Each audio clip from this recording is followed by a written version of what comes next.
Hello everybody, my name is James, I hope you're doing well and welcome back to another video, and today we're going to be talking about some of Max Verstappen's comments on his 2025 season, as well as some of Audi's comments ahead of its entry into the sport in 2026. If you enjoy the video, make sure to leave a like and subscribe for more Formula 1 content. Also make sure to follow me on X at James's Pit Lane, I'll leave a link in the description, but let's jump straight into the video. So let's start with Audi, and as we know they're going to be a new entrant on the grid in 2026 when the new rules come into play. Now, Audi first announced in 2022 it would join the sport and initially acquired a 25% share in Sauber before completely taking over the squad ahead of a full 2026 rebrand. Now, ahead of Audi coming into the sport next year, they did a launch event. This was held in Germany yesterday, with the team unveiling an R26 concept car, which included a silver, red and black livery.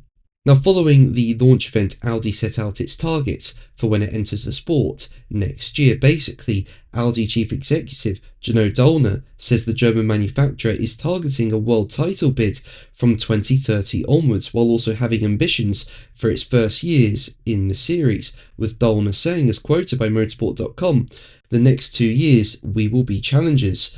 We have to improve from where we are today and have ambitions also for 2026 and 2027.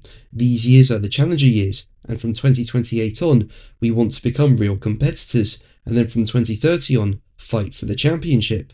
Now, Audi will have experienced leaders leading the team from next year. You know, you've got former Ferrari team principal Mattia Binotto serving as the chief technical officer and chief operating officer at Audi. You've got Jonathan Wheatley, who used to work at Red Bull, serving as the team principal, and he's done a great job with Sauber this year. I mean, they've gone from being the slowest car on the grid to being a team that is capable of fighting for points. And speaking about next year, Binotto says Audi's decision to develop both its car and power unit in-house will give the team a competitive advantage over F1's customer teams, with Binotto saying, as quoted by motorsport.com, "In order to become successful and a winning team in the future, yes, it may add complexity, but it's a requirement. Having the full control on both the chassis and the power unit gives you a competitive advantage, a technical advantage. And because for Audi it's not only about participating, but about winning, it was a given, I would say. So we accept the complexity because we have a clear ambition." But let's move on to Max Verstappen, and as we know, he's had a very strong 2025 and has managed to bring himself into title contention despite looking out of the title fight before the summer break. However, Verstappen has now admitted that the Spanish Grand Prix was one part of an otherwise strong 2025 season that he got wrong. Basically, in an interview with Viaplay Netherlands, he described this moment as the only point of criticism he has for his own performance, and basically what happened in Spain was a series of on-track setbacks in the latter stages of the Grand Prix that led to a penalty for Verstappen for hitting George Russell's car, and Verstappen told Viaplay, as quoted by the race, "I'm happy with my season. The only point of criticism is the situation in Barcelona.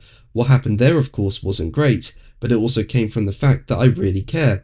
I could have also said my car isn't fast, I'll let it go." So what happened in Spain? Well, towards the latter stages of the Grand Prix, a safety car was called out and Verstappen went into the pits, but he was forced to take hard tyres. And then at the restart, Verstappen made an error at the last corner, allowing Charles Leclerc to pass him, and then Russell went for a move into turn 1. Verstappen took to the runoff, but was told to give the position back, and he eventually lifted on the downhill run from turn 4 to 5, but as soon as Russell got ahead, Verstappen launched a move up the inside of turn 5 and went into the side of Russell's car, and as a result, Verstappen was given a 10-second time penalty, and at the end of the Grand Prix he was dropped to 10th place. And Verstappen went on to say, "It's in part the fact I cannot accept from myself when I get out the car that I haven't done everything and given everything. That makes me mad at myself. I cannot put in 80% effort. I have to get out of the car with the feeling I've tried everything. I was mad about what happened on the straight during the restart, then corner 1, and then I get the radio message that I have to give the position back. At that moment, all signs went red. That was not good enough, and you learn from that, and moments like those probably won't happen again.